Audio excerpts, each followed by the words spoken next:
On va parler de toute autre chose, cette séance de cinéma qui devait se tenir vendredi soir et qui a été annulée à Noisy-le-Sec, dans le quartier du Londos, sous, je cite, la pression et les menaces d'un groupe de personnes. Selon le maire de la ville, la mairie avait prévu de projeter le film Barbie, sorti en 2023, qui a fait plus de 6 millions d'entrées, on le rappelle. Les précisions d'Alexandra Bischoff et de Barbara Durand.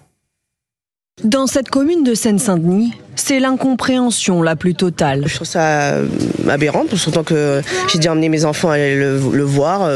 C'est un film assez marrant, donc je vois pas pourquoi on interdit cette projection. Je suis choquée parce que je l'ai trouvé très distrayant, ce film, et même plutôt profond aussi.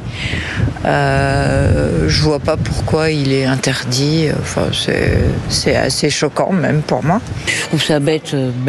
Conséquence de pression et de menaces, le maire de la ville a déprogrammé la projection du film Barbie. La population avait pourtant été consultée. Dans un communiqué, il s'offusque. Nos agents du service public ont de nouveau été menacés de violence. Ces menaces ont été motivées par des arguments fallacieux, traduisant l'obscurantisme et le fondamentalisme instrumentalisés à des fins politiques. Pour ce conseiller municipal de la ville, le maire n'aurait jamais dû céder face à la pression.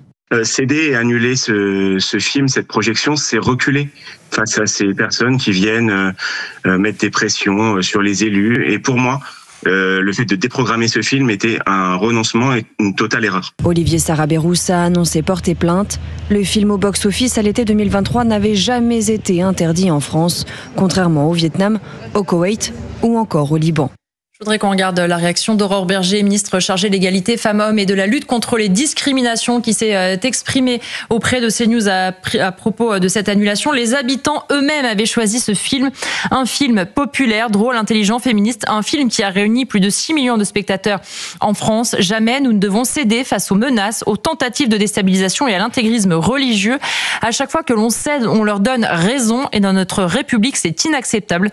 Ne soyons jamais dupes, jamais complices et toujours lucide. Le maire a décidé de porter plainte. Il a raison et il a mon soutien. Un petit mot rapide de chacun. Noël Lenoir, là où la ministre a raison, c'est que à chaque fois qu'on doit céder, finalement, la République perd du terrain. Et que donc, quand on cède, il faut se rendre compte aussi de ce bout de République qu'on abandonne à ces intégristes. Moi, je me souviens du festival de Spa, je crois, en Belgique. Oui. Où le chanteur israélien, finalement, Amir, a été maintenu parce que le directeur du festival n'a pas cédé, et ça s'est très bien passé. Je pense qu'il y a une lâcheté de beaucoup d'élus qui ont peur pour leurs citoyens. C'est pas une lâcheté personnelle. Ils ont peur pour leurs citoyens. Et la peur, comme disait Jean-Paul II, maintenant je m'abrite systématiquement sur des citations, comme disait Jean-Paul II, il faut pas avoir peur. Parce que si on a peur, ça veut dire qu'on a déjà perdu. Et vous avez au Festival de Toronto, non mais je vous promets que ce que je dis est vrai, au Festival de Toronto, le directeur du festival a fait retirer un film qui projette les horreurs du Hamas le 7 octobre, et la justification de ce retrait, c'est qu'il faut ménager les droits d'auteur du Hamas. Ah d'accord, c'est original comme justification. Elliot Maman, rapidement là-dessus. C'est pas juste anecdotique et c'est pour ça qu'on choisit aussi d'en parler. C'est parce que c'est autant de renoncements qu'on tolère sans se rendre compte forcément du terrain qu'on est en train de donner à ceux qui ne se reconnaissent pas dans nos valeurs.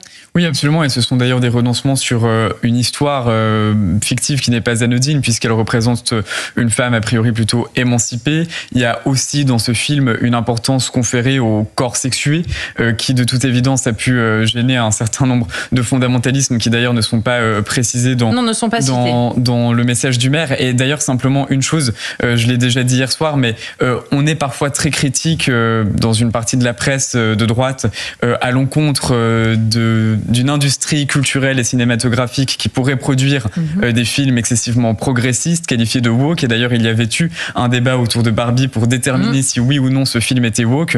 Je préfère tout de même, puisque parfois il y a des appels à la censure de fiction qui seraient woke et qui ne franchiraient pas un certain nombre de critères idéologiques. Je préfère infiniment un modèle dont les dérives aboutissent à la production de films woke à un modèle dont les dérives aboutissent à la censure de ces mêmes films.